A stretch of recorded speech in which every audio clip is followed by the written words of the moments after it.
Petition for divorce on the ground of cruelty. Cruelty के ground पर divorce के लिए petition.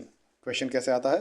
Draft a petition for divorce on the ground of cruelty. Cruelty के ground पर divorce के लिए petition draft करें। कैसे ड्राफ्ट करेंगे, क्या फॉर्मेट होगा?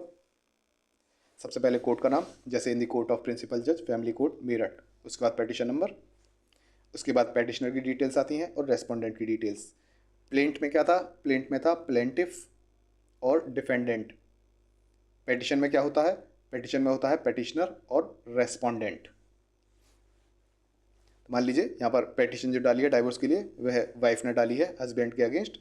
तो यहाँ पर पहले पेटिशनर का नाम आ गया, उसके पिताजी का नाम, उसकी एज, उसके बाद उसका address. For example Shrimati Monika Sharma, daughter of Anil Sharma, age 33 years, resident of 334 Vatika colony, Rajnagar, Meerut. उसके बाद सामने पेटिशनर लिख देंगे, फिर वर्सेस। उसके बाद रेस्पोंडेंट की डिटेल्स, रेस्पोंडेंट का नाम, उसके पिताजी का नाम, एज और उसका एड्रेस। नेक्स्ट आता है इस पेटिशन का सब्जेक्ट। ये पेटिशन किस चीज़ के लिए है? तो जैसे यहाँ पे है petition under section 13 of Hindu marriage act 1955 for the grant of divorce on the ground of cruelty. Cruelty के ग्राउंड पर हिंदू मैरिज एक्ट के सेक्शन 13 के अंतर्गत डाइवोर्स के लिए पेटिशन है ये। हिंदू मैरिज एक्ट के सेक्शन 13 में क्रुएल्टी को एक ग्राउंड माना है जिसके बेस पर डाइवोर्स लिया जा सकता है। तो अब बॉडी को कैसे शुरू करेंगे पेटिशन की? सबसे पहले लिख देंगे the above mentioned petitioner respectfully submits as under, respect देते हुए कि सारी डिटेल्स लिखी जाएंगी पेटिशनर द्वारा कि पेटिशनर और रेस्पोंडेंट इनकी शादी हुई थी हिंदू वैदिक राइट्स के अनुसार और इस डेट को हुई थी, जैसे 23 जनवरी 2020, जगह मेरठ लिख दी। मैरिज सर्टिफिकेट की कॉपी अटैच कर दी गई है। उसमें नेक्स्ट पॉइंट में पेटिशनर बताएगी कि पेटिशनर और रेस्पोंडेंट शादी से पहले भी हिंदू थे और उसके बाद भी, और शादी के बाद पेटिशनर और रेस्पोंडेंट दोनों ही साथ रहे रेस्पोंडेंट के हाउस पर करीब 2 साल तक, मतलब कि हस्बैंड के घर पर, और इस शादी से कोई भी बच्चा नहीं हुआ है।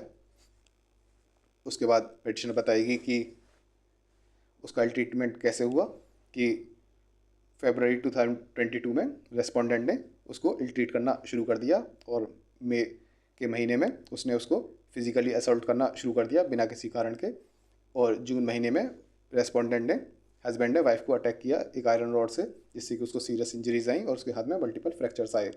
इसकी लिए पेटिशनर जो है उसको 4 दिन तक हॉस्पिटल में भी रहना पड़ा।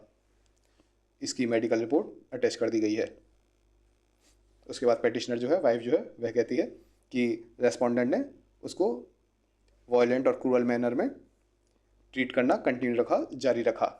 तो अब पेटिशनर जो है वह एक तरह से क्या दरख्वास्त करेगी कि अब उसके लिए हस्बैंड जो है, रेस्पोंडेंट जो है, उसके साथ रहना डेंजरस हो गया है उसकी फिजिकल और मेंटल वेलबींग के लिए। मतलब कि यदि वह हस्बैंड के साथ रहना कंटिन्यू रखे तो यह उसकी फिजिकल और मेंटल वेलबींग के लिए खतरा है, ये बात कहती है पेटिशनर। उसके बाद पेटिशनर अपनी पेटिशन में बताती है कि इस मैरिज के रिगार्डिंग इस पेटिशन से पहले इस कोर्ट में या किसी और कोर्ट में कोई प्रोसीडिंग नहीं है। उसके बाद पेटिशनर बताती है कि इस पेटिशन के रिगार्डिंग पेटिशनर और रेस्पोंडेंट के बीच में कोई कॉल्यूजन नहीं है, मतलब कि कोई साठगांठ नहीं है कि हस्बैंड वाइफ ने कोई साठगांठ कर ली हो कि उन्हें मान लो यदि डाइवोर्स मिल जाता है तो उसके बेसिस पे यदि उनको किसी प्रॉपर्टी में कहीं कोई इंटरेस्ट मिल रहा हो, कहीं इन्हें कोई फ़ायदा हो रहा हो डाइवोर्स के बेसिस पे, तो दोनों ने सोचा साठगांठ करके एग्रीमेंट करके डाइवोर्स ले लेते हैं। तो ऐसा कोई कॉल्यूजन नहीं है, कोई सीक्रेट एग्रीमेंट नहीं है। उसके बाद जुरिडिक्शन बताया जा रहा है कोर्ट का कि पेटिशनर और रेस्पोंडेंट दोनों ही राजनगर में रहते हैं, इसलिए ये पेटिशन जो है, ये केस जो है कोर्ट की टेरिटोरियल जुरिडिक्शन में आता है।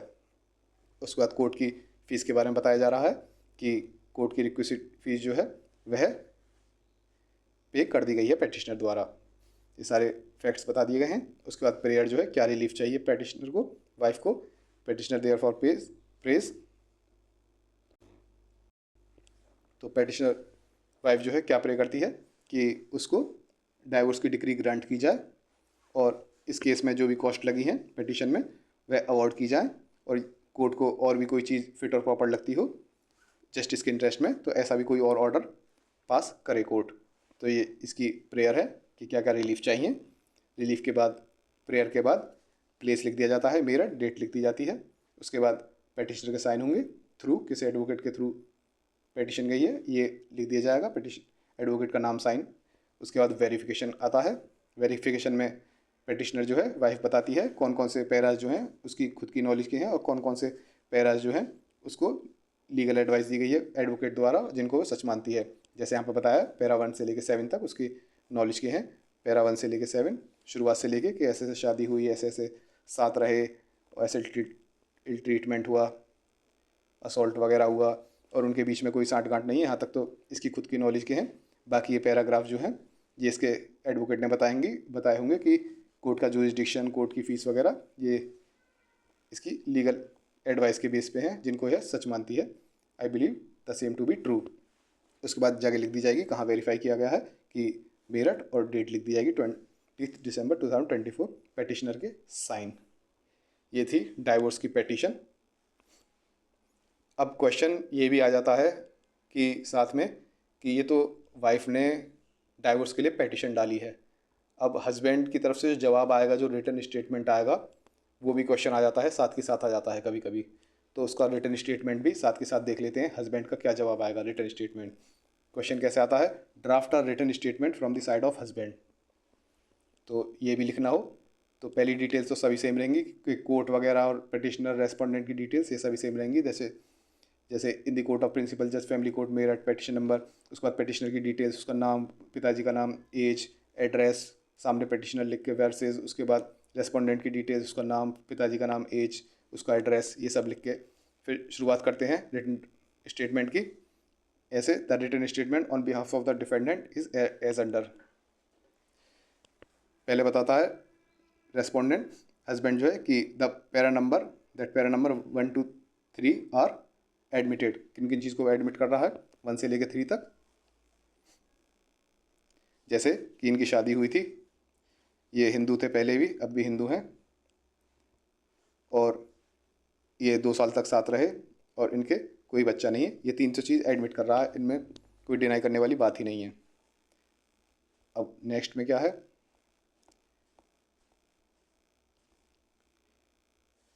पैरा नंबर 4 को वह एडमिट नहीं कर रहा, वह डिनाई कर रहा है, जिसमें पेटिशनर ने, वाइफ ने बताया कि उसके ऊपर हस्बैंड ने उसको चोट पहुंचाई, उसके फ्रैक्चर हो गया।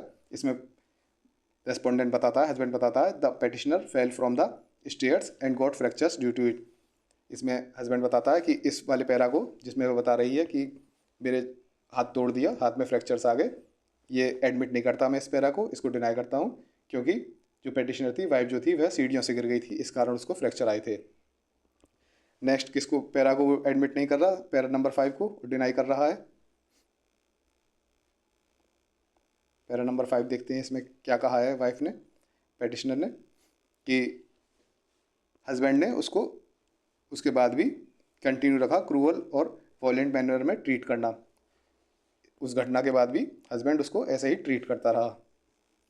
तो इसको कैसे डिनाई करेगा husband, that para 5 is not admitted and is denied. The petitioner has been living with her parents since July 2024 till this date. The alleged ill treatment could not be meted out to हर।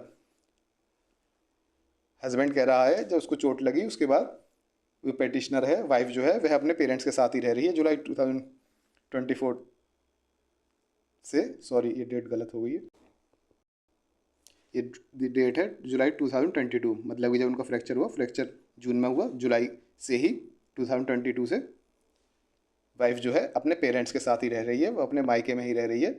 जब वो मायके में ही रह रही है तो जो उसने इल ट्रीटमेंट जो एलेज किया है, जो आरोप लगाया है, ये कैसे हो सकता है जब वो अपने पेरेंट्स के साथ ही रह रही है।